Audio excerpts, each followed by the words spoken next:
Muito bem, a gente está acompanhando então essa movimentação. Luca, muito obrigado aí pela participação, você acompanhando aí para e passo, né, tudo que está acontecendo nesse momento.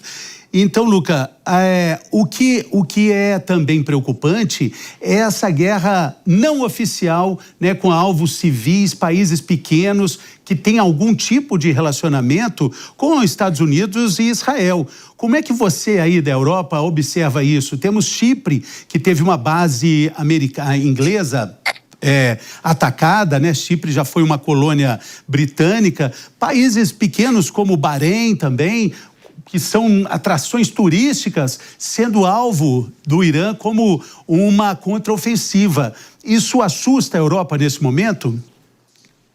Assusta bastante a Europa, principalmente do aspecto econômico, Fernando, já que 20% do petróleo que sai do Estreito de Hormuz tem como destino final a Europa, que já vive uma crise energética, né, pelo menos nos preços da energia, das commodities energéticas, por conta da guerra da Ucrânia com a Rússia e de não ter acesso ao petróleo russo barato como era anteriormente. Em relação aos parceiros norte-americanos, a preocupação é que uma guerra estendida ao longo de muitas semanas ou de muitos meses possa comprometer aquela imagem que foi tão duramente criada por muitas dessas nações como países turísticos, países que atraem os esportes mundiais e que são pacíficos e estáveis. Como vimos, o aeroporto de Dubai foi atingido, também hotéis de luxo nos Emirados Árabes Unidos, no Catar, no Bahrein. Então, é de um interesse geral que essa operação ela seja a mais rápida possível e em poucos dias tudo possa ser retomado, inclusive as rotas aéreas severamente comprometidas sem aquele hub, né, principal, seja em Dubai, Abu Dhabi ou Doha, por conta dos ataques aéreos. Mas como nós acabamos de ver na entrevista do secretário da Guerra, Hegseth, e do chefe do Estado-Maior, Dan Kane, eles não deixaram claro por quanto tempo isso será conduzido. Eles deixaram nos bastidores, assim, se a gente pode ler um pouco nas entrelinhas, que não querem mais uma guerra eterna, né, referenciando ao Afeganistão, que demorou mais de 20 anos, ou até mesmo o Iraque, 10, 15 anos de um conflito que custou muito e não alcançou seus objetivos. Pelo aquilo que a gente consegue ler, que talvez seja uma operação de algumas semanas, talvez alguns meses, mas que não envolva talvez uma força de ocupação dentro do Irã, até mesmo pelas próprias dificuldades operacionais, sendo um país de 1.600.000 quilômetros quadrados, uma nação de 90 milhões de pessoas, e que tem um sentimento anti-americano, anti-sionista, né, anti-israelense muito forte também na sua própria população, o que inviabilizaria qualquer tipo de ocupação de uma força estrangeira. Acredito que aquilo que eles querem é uma mudança de regime, mas que seja feita pela própria população após o enfraquecimento da Guarda Revolucionária e do próprio regime clerical dos ayatolás, depois desses ataques que mataram várias dessas figuras importantes centrais no governo. Muito bem, fica então a expectativa, né?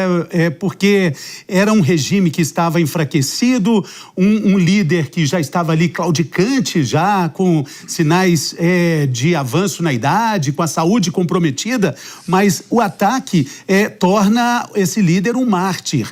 E isso também pode dar mais força para esse governo islâmico, né? E como é que fica também essa questão da expectativa de um ataque maior? A gente viu aí uma frase bem interessante, né? Os Estados Unidos querem atingir os arcos, não as flechas. Fica a expectativa de um ataque, como eles chamam, bota na terra, né? Um ataque terrestre, um domínio territorial, que aí sim escalaria esse conflito para datas a gente não poderia nem imaginar uma previsão, né?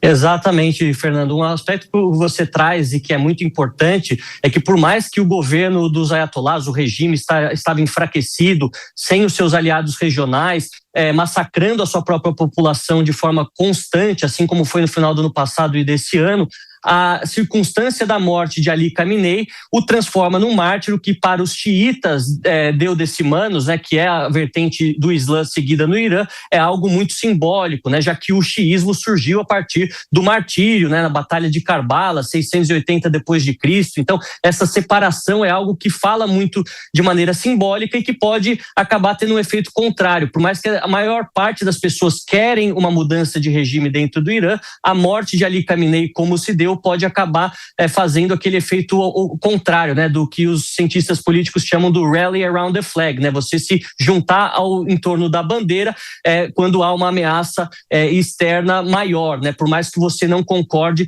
com aquilo que a bandeira naquele momento está representando através da própria República Islâmica. Então, os objetivos norte-americanos ainda não são tão claros, eles deixaram sobressair agora nessa entrevista que querem acabar com as capacidades de produção e de lançamento de mísseis balísticos, mas para isso não precisariam necessariamente decapitar o governo iraniano, assim como tem sido feito durante as últimas 57 horas. Provavelmente o objetivo final, que eles não admitem, mas conseguimos ler nas entrelinhas, é uma mudança de regime, o fim da República Islâmica, que começou em 79 e desde então tem sido o principal inimigo do Ocidente dentro do Oriente Médio.